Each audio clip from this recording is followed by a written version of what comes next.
Julian, man, congratulations on being the Baltimore Crossroads Champion. That's pretty amazing feat. Thanks, Zach. I'm really excited about it. It's kind of a dream come true, honestly. Oh yeah. I mean, I was rooting for you when we crossed paths in the Jimmy Johns. So I was like, looks like you're still doing good. Yeah, well, you were wearing that gorgeous Pac-Man suit. You were just dripped out, head to toe, man. You look so good. You brought so much joy just with the fit. So, yeah, it was a crazy weekend. There was a lot of really beautiful people there hanging out, jamming the game. Like 128 of us in that Crossroads tournament. So, I think they said the largest official organized sorcery event that there's been. Yeah, I think there was like the like Vegas Con or something like that was like larger, but this is the largest Crossroads at the very least. Absolutely. Yeah, I have a feeling the game's just going to continue to grow. I think we'll see something this size or larger for coming years. It's a really cool game, and it attracts some pretty awesome people like yourself. Oh, thank you. Yeah, and right back at you, man.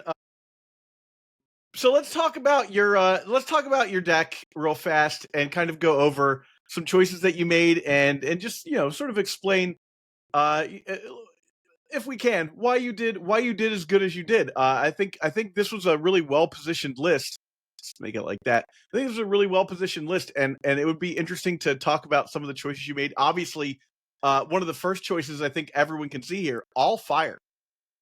Yeah, absolutely. There's a primer attached to the deck that I wrote around the time that New York City Cornerstone, the King of the Realm tournament, was coming out. And I'll tell you, I was not a fire spell slinger. I was not a fire wizard for the first maybe 8 months that I played this game. It was not my favorite suit. It has a bad reputation. It's been powerful ever since Alpha Beta came out, and it does all these little extra damages that are difficult to deal with as an opponent. So I think it has a nefarious vibe to it. But and I build really whimsical decks. So I like to build a deck that has a story. I like the characters on the cards. I like to think of, how they came together to, maybe fight evil in the realm or something. And a lot of my primers for my decks that I build at home or have built at home in the past are really actually just narrative story driven. And it's to try and make a really cool combination from a card that I like the art on and the ability of. I think the game isn't necessarily as competitive as some games are that get taken to a tournament setting. So as weird as it sounds, my goal wasn't always to win. My goal was to just like have fun and do a cool thing and see the cards. Yeah, for sure. And like hang out. I play my primary play tester, partner, best friend in the game, Eric, is a fantastic teacher of the game. He's been on board since the original Kickstarter.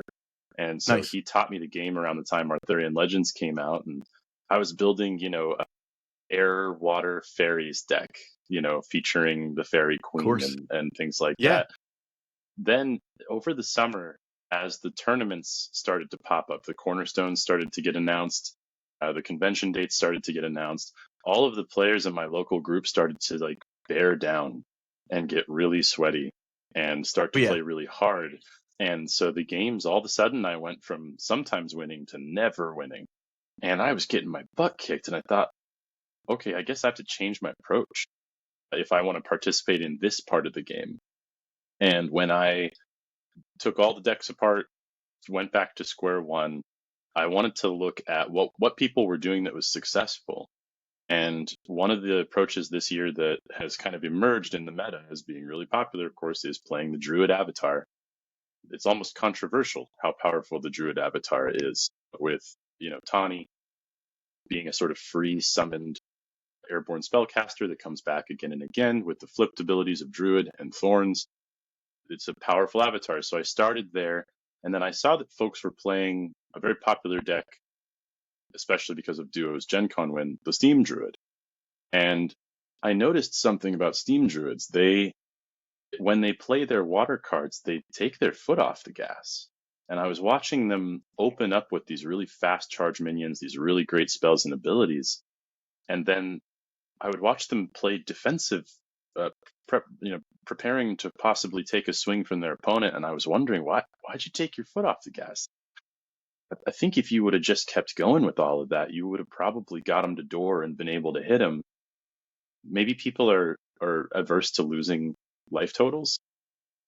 I did not have that feeling. I wanted to give it a shot and see if I could race somebody to the bottom, let them hit me all they want, and be confident that I could hit them faster and harder.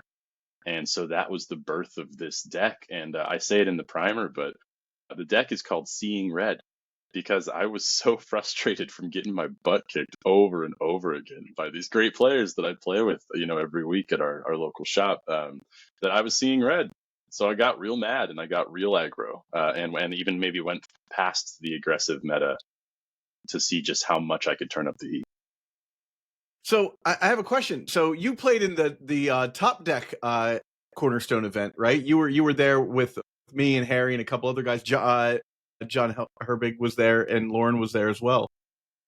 Did you play this at that event as well? I did, yeah. Oh, we were there, yeah. Mike Herbig and the Ripper, and one of my nemesis, my local nemesis and teacher and friend. And it's funny he's got that nickname. He's actually the sweetest guy on earth. Yeah. He just happened to rip up an Eric's Curiosa Curio at a tournament, and so they gave him that nickname. But yeah, Lauren was there playing Elementalist. Some other folks from our shop went down. Brent was there, who was my opponent in Cornerstone, as in the final, and he was down there. Peter was down there too. We had a big group come down from Brooklyn. Yeah, it was a ton of people. It was awesome because it was like 25 people for that event. And I can't even gloat, like I won, but like you ripped Crossroads right afterwards. So it's like, now correct me if I'm wrong. You also made top 8 in that, right? You know what? I didn't. I missed out on it. I had a bad day that day, and I got to be honest. I'm pretty new to the game. I only started when Arthurian Legends came out. I'm also new to tabletop gaming competitively. Okay. So you're not a Magic is the first player. game. I'm not. This is the first game I've ever taken seriously in terms of deck building and really jumped into and applied myself to with some passion. I just love it. And in that event, I was playing a copy of Alex West's Spirits deck, the Spirits combos that he used to win the Unland Cup in Seattle. And he actually beat Mike Herbig in the final of that against Mike's Archimago deck, which I think you played. Yes, I did. In a tournament. So, I saw that and I said, well, if this guy can beat Mike, this deck must be worth playing. And I think I ended up only going like 3 and 4 that day. I got kind of beat up and knocked around the room. Yeah, I mean, I had a similar experience at the Crossroads. So this game has a little bit more variance, I feel like, than like Magic the Gathering, where and not even in a bad way. Like there's a lot of room in this game to stumble and recover, which I think is really cool. But because of the rarities, like, you do occasionally just draw like a 1 out and you're like, woo, okay, let's do it. Like this changes the whole game. And I think that really can affect things. It's swingy, and you saw. I mean, your elemental, your enchantress deck is beautiful because of that. In a way, you kind of break the physics of the realm, and everyone else is playing the checkers, and all of a sudden there's this chess element, right? The enchantress does something none of the other avatars do. You start turning auras into minions, and all of a sudden you occupy 4 squares, and there's only 20 squares. So the coverage is incredible. The abilities combined with the powers of the casting cost is incredible. It can catch a lot of decks off guard. I think especially control decks will have a hard time dealing with that. They're used to a more traditional minions existence in time and space, right?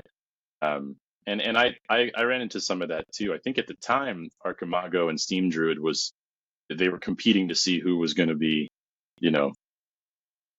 what did Team Covenant call it? Team Covenant play tested my deck against an Archimago deck the week before Houston on their YouTube channel, and they said that these were really these 2 decks were the stars of the dumb meta. The basic go-to, I want to do well in the tournament, so I'm going to play it deck was the Steam Druid or Archimago. You can't hate on that. Like that's it is oftentimes the thing to do is just play the best deck. I mean, we handed Phil Archimago. He had played maybe 6 or 7 games before he entered the tournament. At the end of the tournament, he had played 15 total games of Sorcery. He got 12th place. Not too shabby for someone who had just literally picked up the game the night before, you know? Not bad. I think we will see a drift from the Magic the Gathering community towards Sorcery as the game Sorcery grows. And like I said, I don't know that Eric's Curiosa built this game to be a competition like that. I don't know that they built it to be sweaty and aggressive. I think they really built something that's based on community and learning and whimsy and story and beautiful art. I think that's the heart of the game. And most people that play it, I think the journey of the game itself and the time you spend with your opponents in community is the point. But in a tournament setting, if you give two human beings a game that has points and scores and totals and a winner, you will attract people who want to make it competitive. So we're just going through that learning process of people net decking and trying to feel this game out and see, hey, where is this going to go? What's working, what's not? And I think even since our game, at Top Deck Games, since our tournament at Top Deck Games, that first Cornerstone. By the way, that was the first tournament I had ever played in. Wow! So the first I was a tournament period for card games. Amazing. Yeah, I mean, outside of my home shop where we maybe have, Sure. 18 or 20 Yeah, people the tops local, in a tournament, that was the first time I traveled to play it. And I learned so much about headspace and day of preparation and deck building and just the variance in the game. But I think even since then, the meta has shifted tremendously. And I think the meta shifted since last week at Houston. Yeah, And so I agree. I'm excited to see it do it again. We're covering that when we're talking about Houston, because really a mid-range Druid deck won Houston. And the common thought between Magic players is if the mid-range deck wins that week, the thing to do is everyone's going to, a lot of people will hover towards that mid-range. They'll try and play the best deck, right? So then if you're a step ahead of those people, you play the control deck that crushes the mid-range deck, right? And then the next week, you play the aggro deck because everyone's on the control deck, and that crushes the control decks. And so if you're a step ahead of the meta, you can do relatively well. And Phil basically was able to show that out by playing the Archimago deck. But some stumbles here and there, which can be expected for a new player. But to your point about the competitive part of the game, it was something that everyone plays these games for a different reason. Some people play it like the art. Some people play it because the game just appeals to them. I like the flavor of the game a lot. It feels like old Magic the Gathering to me. But I came in because I was like, I want to see this become like a competitive game. I want to, so much of any card game is like who can be the best, right? Like that's like a huge part of like why people play any card game. And for me, I was telling my buddy Harry on the drive up, I was not like a competitive high school kid. Like I didn't play a lot of sports in high school. Like that wasn't really, I was playing Magic, right? But in elementary and middle school, I played baseball, and I team sport, but I had 7 Little League trophies, actual like first place Little League trophies, not like they gave me one because I was in the league, and there's a part of me that like just craves that like pit yourself against somebody else, see if you're better than them. And at the time, Magic gave me that sort of out. And games like this where you get to like be in at the start of the game and like really figure it out and like kind of grow with the game. To me, like that's one of the coolest parts of any game is like being there and watching it develop at the same time as you're developing your skills in the game. It's why I'm really excited for this game actually, is because now that they've kind of opened up the competitive play aspect of the game, I think you're going to see a lot of people take interest in this game, but you're also going to see a lot of people just realize that it exists. Like I'm sure at SCG Con, a lot of people were like, what is this? What's going on here? Yeah. And to that point about the competitiveness, when I shifted my thinking away from having the most fun playing my favorite cards, which I think my favorite decks to play are not the ones that win the most. It's just maybe that speaks to the reason I do this. Deck. Yeah, of course. Yeah, I mean, like it's just it's so fun. I have a Sylvan Splendor Beasts and Fairies deck that I just love to get going and try to make the card draw engine. I have a lot of I have a new Dragon Lord deck that I've been testing out that that proxies with every time the space to brew. What a fun part of the game. The deck the theory of it all is really fun, and you get to you spend time. My real reason for picking this game up was I wanted a hobby that didn't involve a screen. And Yeah, I wanted a that's hobby that involved real people in real life next to me in the same room. And to speak to the sorcery community, these are people I like hanging out with and sharing conversation. And as I changed my thinking toward a tournament setting, toward a competitive setting, especially, looking at this deck list, a quote from the Art of War comes up to me. Lao Tzu says, in essence, if you have to fight, first of all, try not to fight. Don't get into fights if you don't have to. sure. Yeah, of But course. that war is a part of humanity, and something about our makeup, something about our situation on this rock planet through space. War is somewhat inevitable. Conflict is inevitable, and if you have to fight your enemy, don't just fight them a little bit. Destroy them completely. Yeah. Go all And the way in. Yeah. it's the honorable thing to lean all the way forward and try your best to make it the quickest, most, just completely dominate. And I think that was that book and that mindset was what came to mind for me. I thought, go ahead, remove my minions. I'm going to send 2 more right after him. I'm going to send it a sort of, a flying immortal owl that comes over there and just throws fire damage into your avatar. I'm not even removing your stuff. Go ahead and hit me with it. I'm going to hit you harder. Yeah, it's absolutely the sort of zero-sum approach. There is a similar quote from Machiavelli's The Prince, where he talks about if you have to defeat an enemy, destroy him utterly, because otherwise it leaves him open for revenge. Right? Absolutely. You can't just maim him. You got to get rid of him. Yeah, this game, I think all of us have played a game where we went to death's door and our opponent was still at 19 or 20, and we won. It's possible. It's actually the final match. I don't know, when folks will be seeing this versus when the footage comes out from the final match Tomorrow. Okay, yeah. So in the final match against CJ, I was down 18-2. So it was not. I didn't just go in there and roll Your over heart him. has to sink at that point too, right? My God, I was absolutely sweating. I'm sitting there. I remember you were saying that in the top 8, your clock went off to tell you that your heart rate had gone too high, right?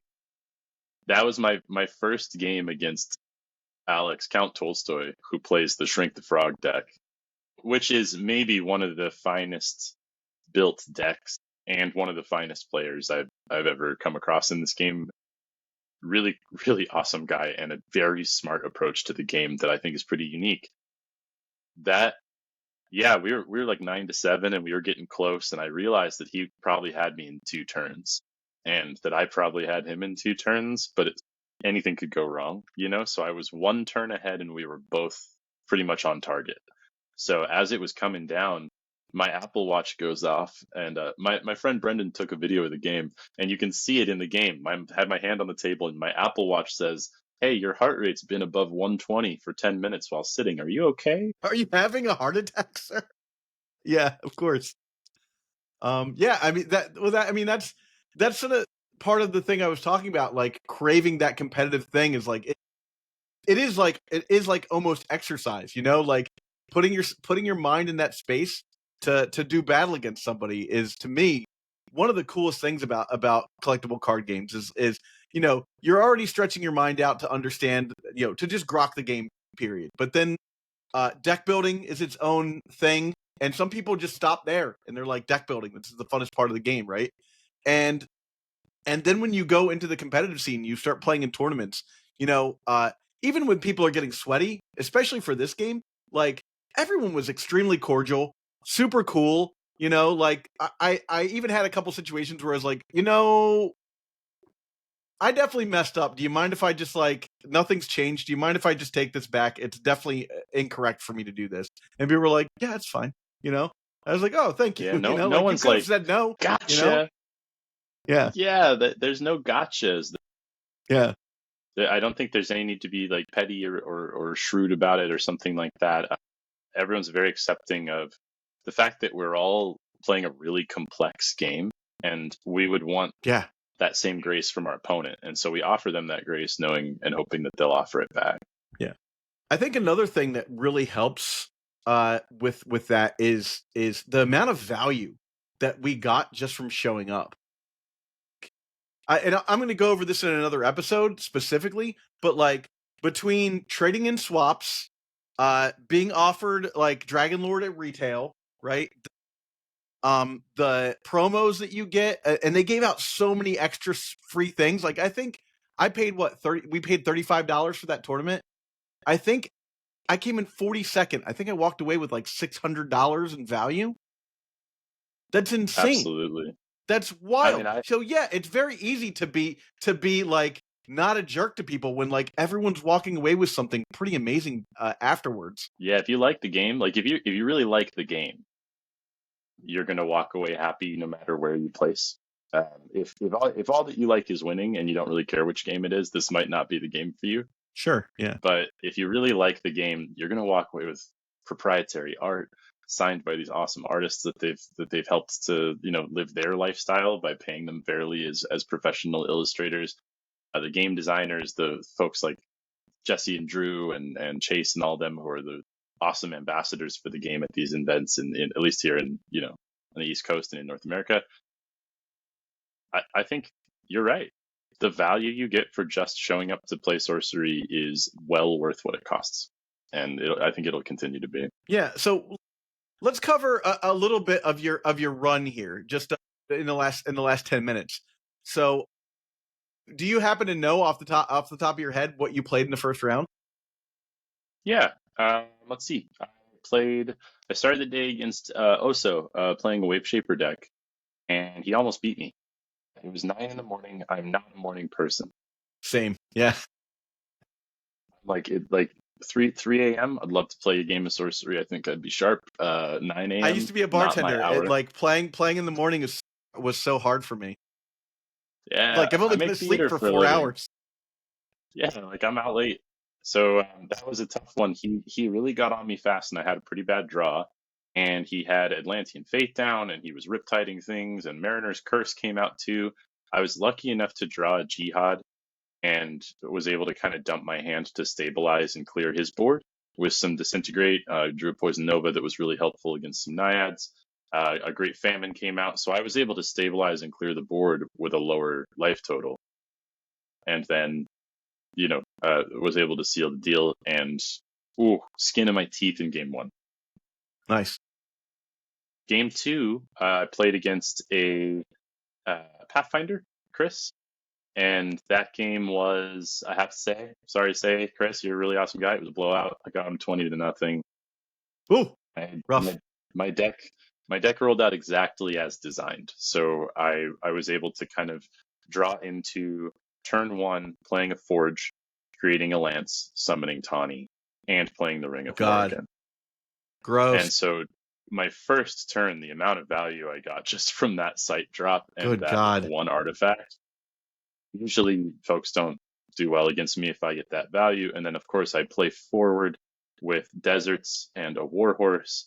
I play forward again with a Sinkhole and Poweries.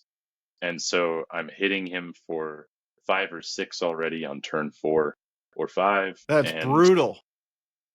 Yeah, he just didn't ever get a chance to develop what he hoped for. And then the real thing that I play that shuts down Pathfinders is Smokestacks of Gnaak. Yeah. Which is a unique site. It disables the text of all nearby sites. I usually like to charge forward and play that on my opponent's side of the board if possible, and make it so that any of their sites. I don't mind shutting down my sites if I can shut down theirs as well, because I think I have more charge minions and fire spells. I think I can do more damage. I'm less reliant on my sites than a lot of folks are. So was able to take Chris out. The middle of that day gets a little blurry. Yeah, fair. Trying to think of who I played next. I think I played a sorcerer next that was a Earth Fire sorcerer. Very Fury Road adjacent. Okay. And then I played another Pathfinder, game 4. And then had a little break. It was a fast game as well. Nope. Game 4 was a Steam Druid. It was James. And that one actually kind of came down to the wire. And he played it was a very like kind of meta Steam Druid deck. And I benefit from kind of what we talked about. I built this deck to kill Steam Druids. it really was a response to Steam Druid and Archimago. I thought I could race them.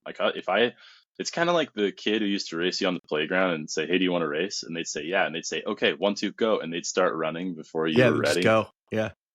That's the deck, right? That's the cards, as I've been told, the cards go. Brr. I was able to beat him, and then I ran to Jimmy John's to get a sandwich because they do not really give you very long between these rounds, No, and you're you got to playing get in for there and get 7 out. hours. Yeah. So I ran to get a sandwich and came back, and that was when I played Alex the first time, Shrink the Frog, Count Tolstoy, and he played a Ruler of Thul with a headless haunt that the roll landed right on my avatar. The turn he played Ruler of Thul to be able to charge Brutal. backwards onto my side of the board. At the same time, he had also played a Phase Assassin stealthed in the site next to my avatar the turn previous. And so his Phase Assassin, his Ruler of Thul, his Battle Mage, and his Headless Haunt were all able to hit me on the same turn for 16 damage because they all get +1 from Ruler of Thul's ability. So a 16-point swing, expertly set up and executed. I was able to get him, I think, down to like 9 or 6 by just desperately throwing fire and running my avatar. I played a Siege Giant, which may be the most impactful card for me in the tournament was Siege Giant. It can throw, I think, 18 of the minions that are in my deck to any nearby site once per turn. Even the turn you play it. If you play it on top of one of your minions, it can throw them diagonally as if they had airborne, or it can throw them adjacent. So the movement that I got from the Siege Giant, especially for cards like Colicky Dragonettes or Quarrelsome Kobolds that deal damage at the end of your turn, the Siege Giant allows you to throw and position them to deal that damage exactly where you want to. It can also throw your avatar away when you need to run away on Death's Door. And that's what I used it to do.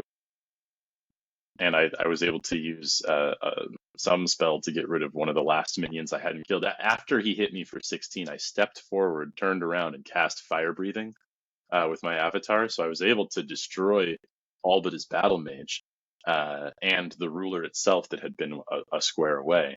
And he then stepped his avatar toward me and hit me again. I played the Siege Giant, threw myself away, and he top decked a Whirling Blades, which allowed him to take 2 steps and catch up with me. I left game 5 feeling pretty beat up. It was like feeling like rough. I got in a car wreck. First loss of the day, though, right? It was the first loss of the day. I was 4-1. I was still sitting pretty high in the field, and the next 2 games I was really fortunate. I was able to play another Pathfinder. I played 3 Pathfinders in that tournament, and only 1 Druid on day 1. So I was just say you pretty much eat up on Pathfinder. They just don't have time, right? Yeah, I will say in the community constructed event that happened on Friday, where we were doing some afternoon practice, I took a loss to a Pathfinder who was able to just, they're really slippery. They've got all these grapple shots and blinks and stuff, and I can get them to Death's Door really fast, and then they live for a long time after that while I try to chase them down and get that final damage in. And he was able to drop a Talum Drag, and he was able to get rid of my Infernal Legion. I dropped an Infernal Legion on him. I really thought I had him, and he was able to kind of scoot all the way across the board by grapple shotting to his own dragon. And then he was in the back corner, and it bought him 3 or 4 turns of just wailing on my site for like 11, right? He just could do whatever. He ended up drawing a winner card before I did, and I took a loss that day in practice, and it actually taught me a lot of what I needed to know to face Pathfinders the next day. So it beat another Pathfinder. It's funny how deck. Taking a loss like that can really just teach you like what you failed to do, and then like the next time you see it, you're like, oh, okay, I understand. It's everything. Losing is so important. Losing and failure and disappointment, the lessons that you learn from that is everything. To continue quoting, I think, from The Art of War, when you lose, don't lose the lesson, right? Exactly. So I was able to get that 3rd Pathfinder victory pretty handily. Trying to think about how I ended the day. It might have been against Charlie. I think I played Charlie last.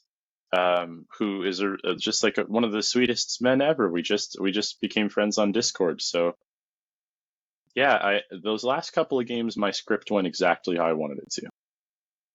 I was able to get my small fast minions out pretty quickly. I rush forward with Tawny, and every chance that I get, I cast something that deals damage directly to their avatar or directly to their sites. I get Boudica down. I start hitting for +3 with each unit that hits a site. Yeah, oof, freely, brutal. successfully. When it's not Boudica, it's Mask of Mayhem, which is allowing double strike damage from all of my units. And if I need to be defensive, which I did in the top 8, I play Drums of Doom and I flip my avatar. So any unit coming toward me takes 1 damage. If it's a minion, it dies, lethal damage. So it really creates a bubble around you that helps you to stabilize. I faced a mirror match first in the semifinals against Justin, who was also playing a Mono-Fire Druid, and Drums of Doom saved me. Absolutely saved me. He just could not come near me. So yeah, really, really diverse and incredible opponents leading up to getting my revenge arc by beating Count Tolstoy on the last day. That's the way to do it, man. Mirror, yeah. And then a big come from that behind often victory happens in the final. when you'll see that as you continue to play large tournaments, is that you will face somebody, you'll take your one loss to somebody, and what do you know? You're playing against them in the top 8 again, and you get your chance for comeuppance. And the only one that matters is that last one. Totally. Yeah, I'll tell you real quickly. I'll tell you my favorite gameplay interaction of the entire tournament was against the Steam Druid. He polymorphed one of my minions into a frog token, and a frog is a 0-power beast, and I was holding fire breathing. So I stepped forward with my frog token and cast fire breathing directly into his avatar and hit him for 4. And then amazing. He didn't think to remove the frog token because it was a 0 cost. I drew the Torsammer trinket. That frog ended up hitting him 4 more times. That frog did 8 damage to his life total in that game. Man, just came in with the Colonel's 3-piece. MVP of the match, man. Come on, let's go frogs. Awesome. Well, I mean, and then you took it down after that. Pretty amazing story, man. And couldn't have happened to a nicer guy, honestly. Well, thank you very much, Zach. I appreciate that, man. I am literally, CJ has a shirt that says "Ordinary Mortal, just happy to be here." Yeah. And fair. Couldn't relate more to that feeling. I'm very happy to be playing the game, and I'm learning now what it's like to play the game at a higher level, and I'm learning from my losses and my wins. And we had a great run, man. We took the tournament down. I'm pumped. Yeah. You're now one of the murderers in the room, man. We got to watch out for you. I'm the one who knocks. Yeah, exactly. Well, Julian, it's been great having you on, and thanks so much for talking with me about Sorcery and also your tournament run. Super insightful and really fun to have you on. Thanks for all that you do to cover the game, Zach, and thanks for inviting me for a conversation. You call me up anytime you want to chat. Awesome, man. Have a good one. Thanks for watching, everybody.